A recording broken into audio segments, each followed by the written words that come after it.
হয়েছে, আপনারা কিছু মনে করিয়েন না, বুঝেননি কথা কি বলছি, বুঝেননি। আমরা ঝুলন্ত ব্রিজ ধরে সামনের দিকে চলে যাই।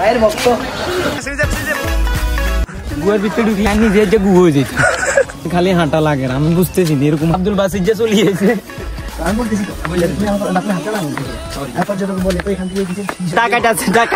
ওদেরকে ধরছে কেন? তেল ছাড়া তালা কাছে বিচার দিছি। Hey guys, আসসালামু আলাইকুম, myself Payal Hossain and welcome to our vlog. Guys, আজকের ব্লগটি কোথায় হচ্ছে তাও হয়তো আপনারা ভিডিও থাম্বনেল দেখে বুঝে গেছেন। হ্যাঁ গাইস, আজকে আমরা খাগড়াছড়িতে ব্লগ করতেছি। তো এখন আমরা খাগড়াছড়ির স্পটগুলো বলবো। আর আপনার কাছে যদি ভিডিওটি ভালো লাগে অবশ্যই ভিডিওতে লাইক দিবেন, চ্যানেলটা সাবস্ক্রাইব করে পাশে থাকবেন। তো চলেন স্পটগুলো ঘুরি। আমরা এখন রিসাং ঝর্ণার পথে আছি। এটা হচ্ছে রিসাং ঝর্ণার পথ। আমাদেরকে জিপ রিসাং ঝর্ণার 2 কিলোমিটার আগে নামিয়ে দিবে। তো ওখান থেকে ট্রেকিং করে যেতে হবে। রিসাং ঝর্ণা যাওয়ার সময় এখানে অনেক রোদ আর হাঁটতে অনেক কষ্ট হবে, ট্রেকিং করতে। আমরা এখন বাইকে আছি, ঝর্ণার দিকে যাইতেছি বাইকে করে। তো আপনাদেরকে দেখাচ্ছি আশেপাশে আমরা এখন বাইকে আছি। এখানে রিসাং ঝর্ণার বাইকে লগে বেমানি করছে, তেল ছাড়া তালা। আপনারা আসতে যদি কাছে বিচার দিছি, হাঁটতে কষ্ট হয় তাহলে আপনারা বাইক নিয়ে নিতে পারেন। তো আমরা হাঁটা দিচ্ছে নাই, তাই আমরা বাইক নিয়ে নিয়েছি। তো দেখেন আপনারা রাস্তাটা অবশ্য অনেক খারাপ, ওঠার সময় অনেক কষ্ট হবে, তাই বাইকই বেস্ট হবে। এ পর্যন্ত এখান থেকে আমাদের ট্রেকিং শুরু হবে। এখানে আপনাদেরকে বাইক নামিয়ে দিবে, এখান থেকে আমাদের ট্রেকিং শুরু।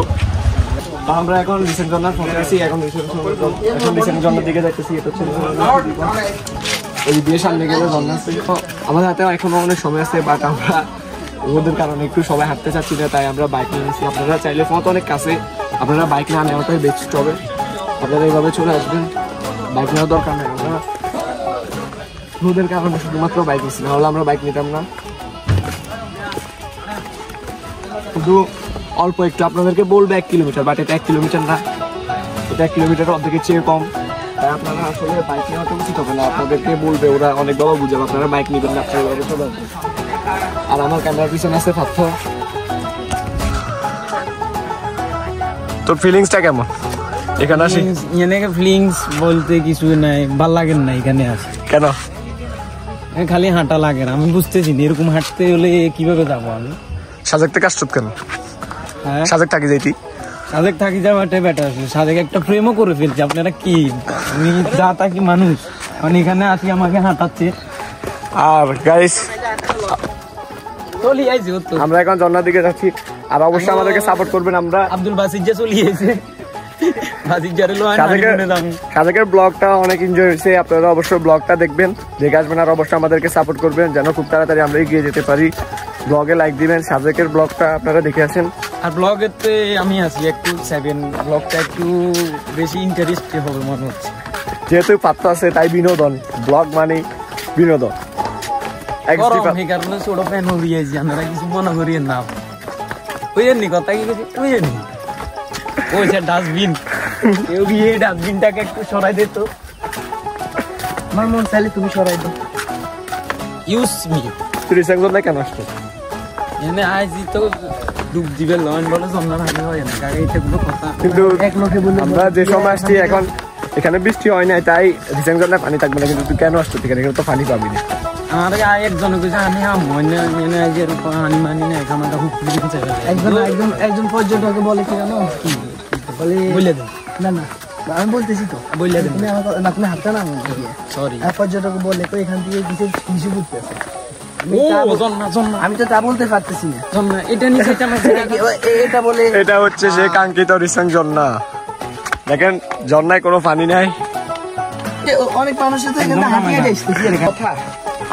এখানে যদি পানি থাকতো তাহলে ঝর্ণাটা দেখতে অনেক ভালো লাগতো, কিন্তু এখানে আসলে পানি নেই। আমরা হাঁটতে হাঁটতে এখন চলে আসলাম রিসাং ঝর্ণায়। এটা হচ্ছে সেই রিসাং ঝর্ণা।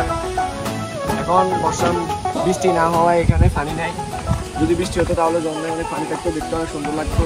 আর আমরা ভেবেছিলাম ঝর্ণাটা অনেক দূরে, তাই আমরা 1 কিলোমিটারের মতো বাইকে করে এসেছি। বাট ঝর্ণাটা এত দূরে না, আপনারা বাইক নেবেন না, আপনারা এভাবে হেঁটে চলে আসবেন।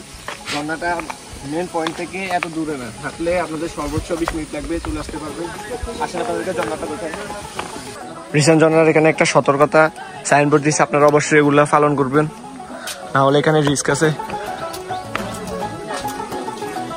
অনেকে এখান থেকে স্লিপ করে নিচের দিকে যায়, আপনারা এটা করবেন না, এটা অনেক রিস্কি, এখানে বাড়ি খাওয়ার সম্ভাবনা আছে।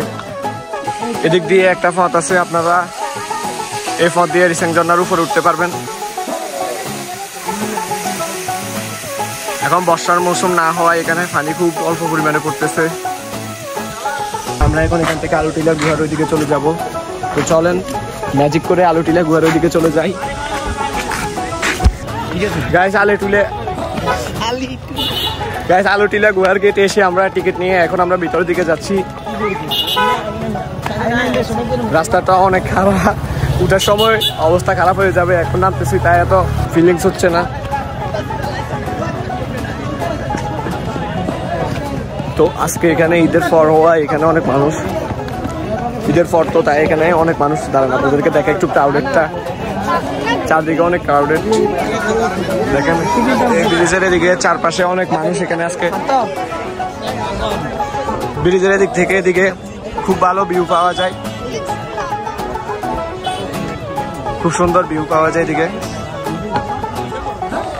আলুটিলা গুহার সিঁড়ি পথ ধরে আমরা এখন নিচের দিকে নামতেছি। এদিক দিয়ে সিঁড়ি, অনেকগুলো সিঁড়ি আছে, নামতে এত কষ্ট না, বাট উঠার সময় অনেক কষ্ট হবে। গুহাটা ঘুরে সিঁড়ি পথ ধরে নামতে নামতে আমরা এখন চলে আসলাম আলুটিলা গুহার মিডল পয়েন্টে। এদিক দিয়ে একটা বড় বট গাছ আছে গুহার মিডল পয়েন্টে। তো এখন আমরা বাম দিকে নামলে গুহার মধ্যে ঢুকে ভিডিও নিব। তো চলেন গুহাতে প্রবেশ করি। আজকে মনে হয় গুহার মধ্যে ঢুকা পসিবল হবে না, এখানে অনেক মানুষ। এতটুকু নেমে এখন যদি গুহার ভেতরে না প্রবেশ করতে পারি তাহলে পুরো নামাটাই দিতে হবে। তো চেষ্টা করবো, দেখি ভিতরে প্রবেশ করতে পারি কিনা। তো আপনাদের অনেক কষ্ট করে ব্লগ করতেছি, আপনারা অবশ্যই ভিডিওতে লাইক দিবেন, পাশে থাকবেন। তো চলেন যাই।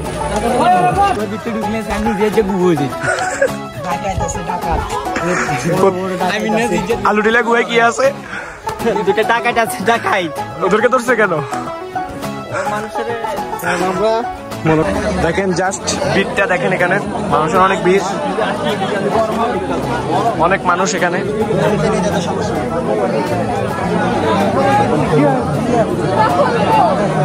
এটা হচ্ছে সেই কাঙ্ক্ষিত আলুটিলা গুহা।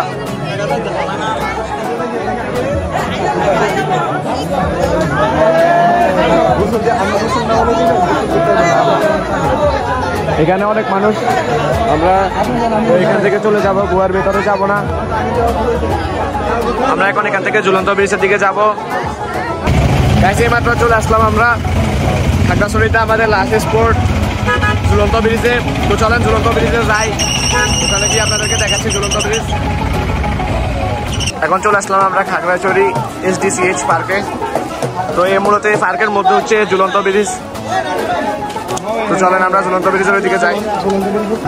গাইস এটা হচ্ছে সে আমাদের কাঙ্ক্ষিত ঝুলন্ত ব্রিজ। এটা একটা লেকের উপর দিয়ে করা হয়েছে ঝুলন্ত ব্রিজটা, এটা পার্কের মধ্যে।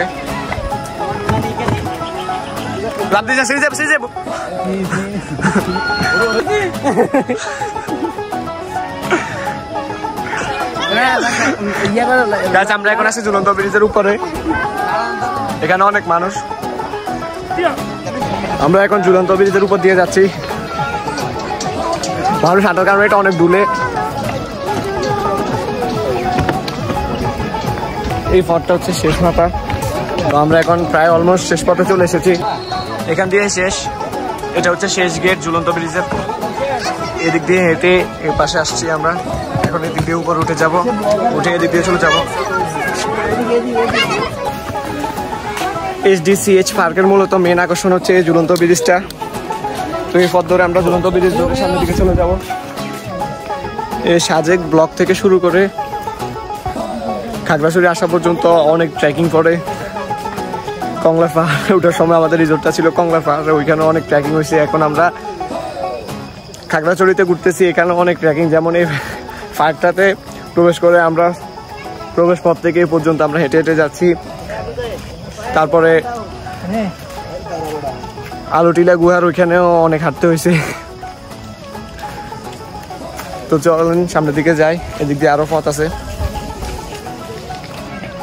গাইস আমাদের ঝুলন্ত ব্রিজের HDCH পার্কটি ঘোরা শেষ, তো এখন আমরা চলে যাব বাসার দিকে। তো গাইস আমাদের খাগড়াছড়ি ব্লগটি ছিল এই পর্যন্ত। আপনার কাছে যদি ব্লগটি ভালো লেগে থাকে অবশ্যই ভিডিওতে লাইক দিবেন, আমাদের চ্যানেলটা সাবস্ক্রাইব করে পাশে থাকবেন। You guys in this blog, take care, have fun, খোদা হাফেজ।